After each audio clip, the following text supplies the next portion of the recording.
Баяғы өткен заманда байлығы жұрттан асқан бір қан болыпты. Ол қанның ұлы болмапты.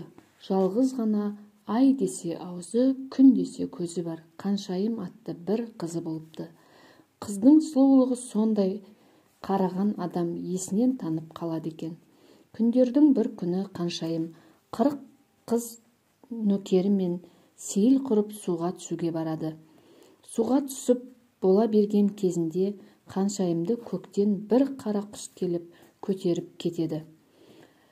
40 қыз шулап қала береді. Бірнеше күнге дейін қанға естіртуге ел жұрт бата алмайды. Бірақ ақсақалды шал келіп естіртеді. Қан естігеннен танып тағынан құлап түседі. Ел жұртты күтіп, тыныш үйде қан есін жиып, бақсы балгер қожа молдаларды жинайды да қызды қайтару олардың бірінің де қолынан келмейді. Тек қанның Назар деген уәзірі келіп ханмен ақылдасады. Мұхиттың арғы жағында Сәлім деген балықшы тұрады. Оның 7 өнерпаз баласы бар. Бір тапса солар табады дейді. Жаныма 500 әскер беріп, кеме жасатыңыз да мені соларға жіберіңіз дейді. Қан табында барлық сұрағанын дайындап, бас уәзірді аттандырады. Назар сумен жол жүріп, бір айда аман сау мұхиттың арғы жағына Сәлім шалға жетеді. Барса балалары жоқ, шалдың өзі ғана отыр екен. Сәлім шал әскермен келген Назардан қорқып кетеді. Назар уәзір Сәлім шалға мән жайды бәрін баян етеді. Әдейі іздеп келгенін айтып, қанның алтын мөрін басып, өтініп жазған қатын береді. Сол арада Сәлім шал балаларын шақырып алып, айлық алыс шет жерден сендердің өнерлеріңді естіп жетіпті. Нәсіп болса барыңдар. Егер тапсаңдар дүние мүлкімен қызын береді. Өнерді ішке сақтамай сыртқа шығарыңдар дейді. Солайша 7 өнерпаз қанның бас уәзірі Назарға еріп жүреді. Бұлар бірнеше күн жол жүріп, 1-2 күн қалғанда сүйінші сұрауға Назар ханға бір кісі жібереді. Ол барын сүйінші сұрағанды қан аямай сүйіншісін беріп, алдынан 500 ошақ қаздырып той жасайды. Аман сау 7 өнерпазды алып Назарда келеді. Қан оларды көріп, қатты қуанып, қызының қайғысын ұмытқандай болады. Бірер күн тыныққан соң, қан қасына 7 өнерпазды ертіп, баяғы қызды көтеріп әкеткен қара құстың қасына келеді. Қара құс қызды алып аспанға ұшады.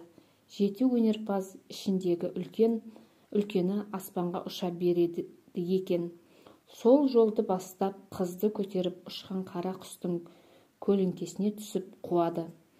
Бұлар көкте 7 күн, 7 түн ұшады. 8-ші күн дегенде құсқа жетеді. Бір дарияның жағасында құс отыр, қыз шашын тарап тұр екен.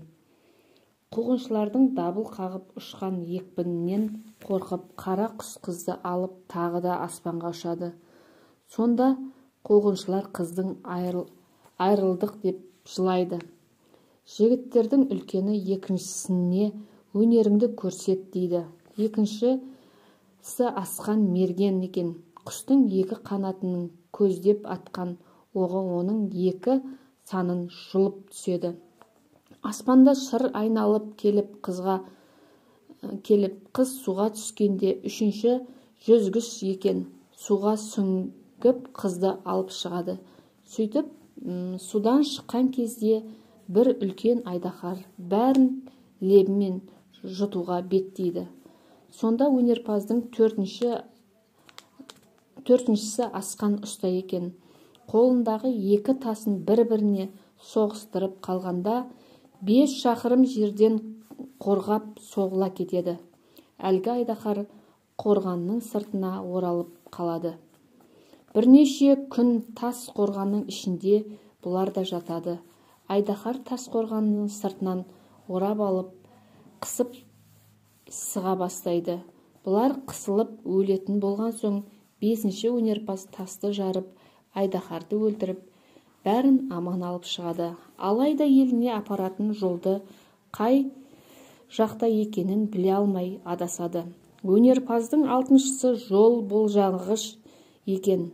Бір нәрселерді оқып, көзін сипаса, бір күндік жерден жол көреді екен. Солайша ол өнерін көрсетіп, бір күндік жердегі жолды табады.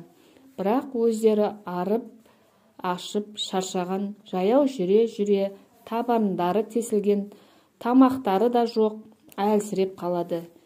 7-ші өнерпаз аспаз екен. Қойнындағы бір асыл табағын алып, жолдастарын күніне 3 мезгіл тамаққа тойдырып отырады. Бұлар бірнеше күн жол жүріп, Қанның ауылына жетеді. Бәрі де аман. Қаншайым қызды аман алып келеді. Содан соң Қан ат шаптырып той істейді. Қан ел жұрты мен 7 өнерпазға қатты риза болады. Сөйтіп оларға қызымды біреуіңнің жолдас қып алыңдар дейді. Сонда тұрып 7 өнерпаздың ең үлкені бәрімізде істеген өнерімізді айтып өтелік, қайсымызға артық болса сол алсын дейді. Қан мақұл көреді. Сонда ең үлкен ұлы, бұл қызға менің істеген өнерім бәрінен басым. Мен болсам бұл қыз аман қалмас еді деп 7 күн қара құстың ізімен аспанда ұшқанын айтады. Сондықтан қыз маған тиесілі дейді. Екіншісі, сенің өнерің таусылып қызды қара құс аспанға алып бара жатқанда мен ат басам, қыз қазір жоқ болар еді дейді. Сондықтан қызды мен алуым керек дейді. Үшіншісі тұрып, сен аспаннан қызды атып түсірген уақытта мен суға сүңгімегенде қыз аман қалмас еді дейді. Сондықтан қыз маған тұрмысқа шығуы керек дейді. Сонда 4-ші ұлы тұрып, мен тастан қорғап соқпағанда бәріңді айдаһар жұтып қоятын еді. Сонда қызда сендер де өліп кетер едіңдер, сондықтан да қызды мен алуым керек дейді. Мен болсам бәрің де тастың астында қырылып өлер едіңдер, сондықтан қызды мен аламын дейді 5-шісі. 6-шысы тұрып, мен болмағанда бәрің жол таба алмай адасып едіңдер, бәріңді адастырмай жол тауып берген мен емес пе, ендеше қыз мендік дейді. Ақырында 7-шісі тұрып, менің тамағымнан аш семесеңдер, бәрің де аштан өлер едіңдер, сондықтан қыз өзіме жар болады дейді. Солайша бәрі өз өнерлерін айтып Қанға жүгінеді. Қан білгіштерін жинайды. Сонда бір қария тұрып, бұл 7-інің де өнері бірдей, бірақ қызды жүзуші жігітке қосыңыз. Өйткені ол қыздың басқалардан бұрын барып құшты ғой. Ал қалған 6-уына 6 қанның қызын әперіп, 6 жерге уәзір сайлаңыз дейді. Қан қызын жүзгішке қосып, қалғандарына 6 ханның қызын әперіп, 6-уы елді билепті. Сөйтіп 7 өнерпаз мұрат мақсатына жетіпті.